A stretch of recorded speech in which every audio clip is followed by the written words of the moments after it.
Hey everyone, it's Yandia here, and I know you haven't seen me in a little bit. I have been super busy with the retreats and all of the wonderful things happening in my life. So remember, if you don't see me, it is because I'm just living, and I hope you're living too. I hope we're not spending all of our lives on, social media and the other platforms. But I am here because I felt compelled to leave you this message.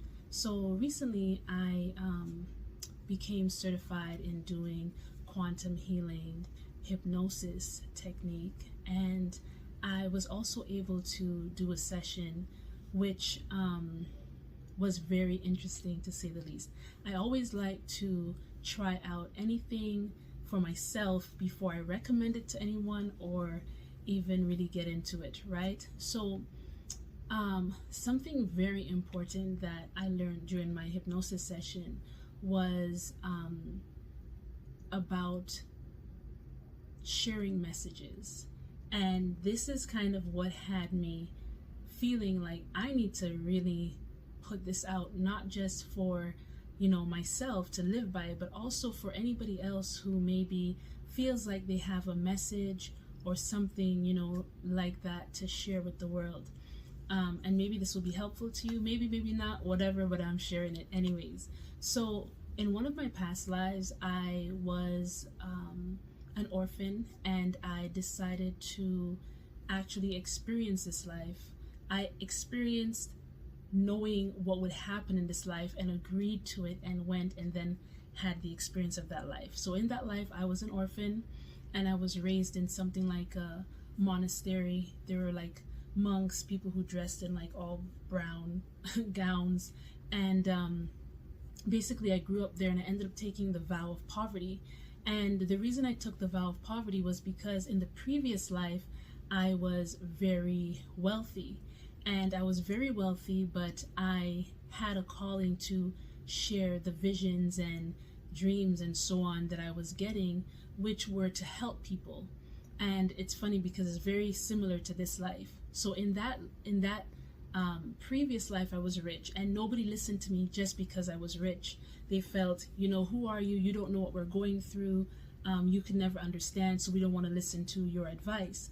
And so after I died in that life, I decided to be poor in the next life, and this is the life that I ended up really going into and experiencing, being an orphan, being raised in a monastery, and then taking the vow of poverty, just so that I can be able to help people who were of, the lower class or middle class.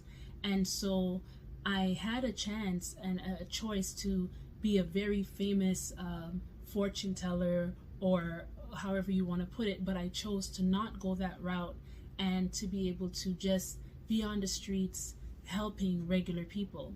Now that led to me pretty much becoming a beggar, and although I was able to help people, when it came to me prophesying about the invasion and the death of the king, there was a lot of anger towards me, and I ended up losing my life.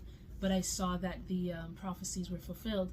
Anyways, fast forward to going through the questioning about the lessons of my life and so on. The lesson I learned through that past life was that regardless of if you are rich or poor, regardless of your stature, regardless if you're male or female, young or old, people who are looking for the truth and who are looking for actual guidance will always welcome your message. They're not going to judge you based on your appearance or your stature in life.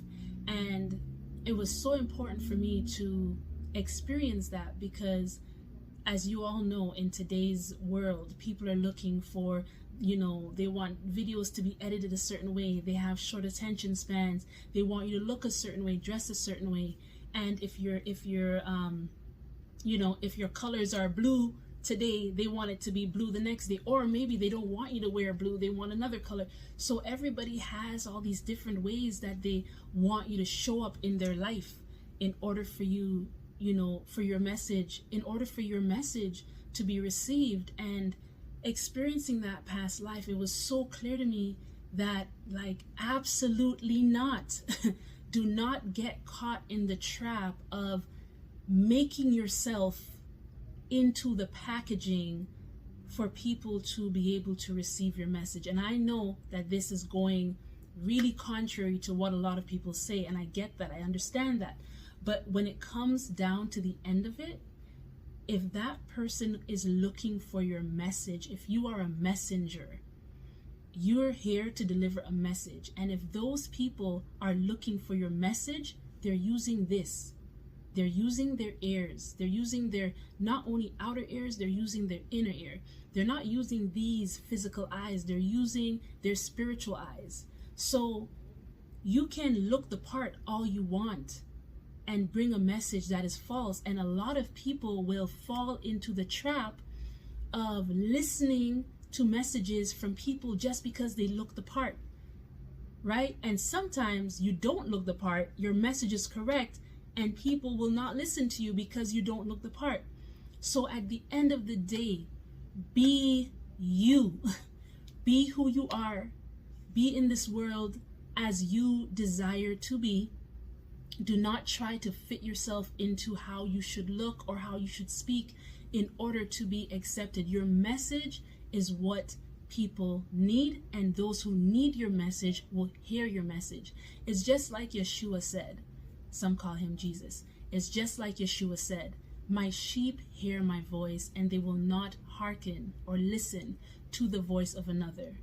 So whoever you have come to deliver that message to, they are waiting for that message. They know what that message is, and they're waiting for that message. When you speak that message, it will resonate deep within their soul, regardless of your color, your age, your gender, your status in life. They will hear the message, they will receive the message, they will be glad for the message, and all will be well.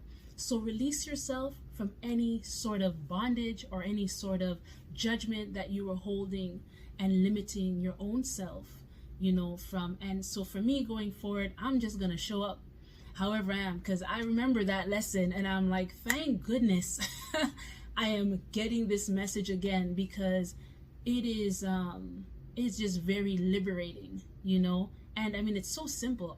Obviously, when you think about it, it's like, yeah, whoever needs the message should just hear the message. But in this world where we live, so much is about appearances, so much is about being what people expect you to be, and all you want to do is deliver the message. So I am totally free to speak whatever it is that Spirit has placed on my heart. I am not going to be bothered by who understands it and who doesn't understand it, and which way I should produce it, or which way I should edit the videos, or whatever the case may be. I am just going to speak what Spirit has for me to speak, and those who are looking for that message will find that message, and they will rejoice and be happy about it. And those who are not looking for that message will always find something wrong. So I hope this has been helpful to you. I have a lot more to share now that retreat season is over. I have a bit more time, but I am also doing a whole bunch of these quantum healing hypnotherapy sessions. So yes, let me know if you have any questions about anything that I've shared in this video or previous videos. I will try my best to get back to you. Again, it is my joy to help you manifest your dream life and highest self. I have so much more to share with you. I'll be back soon. Bye-bye. And for more content, check out this video right here.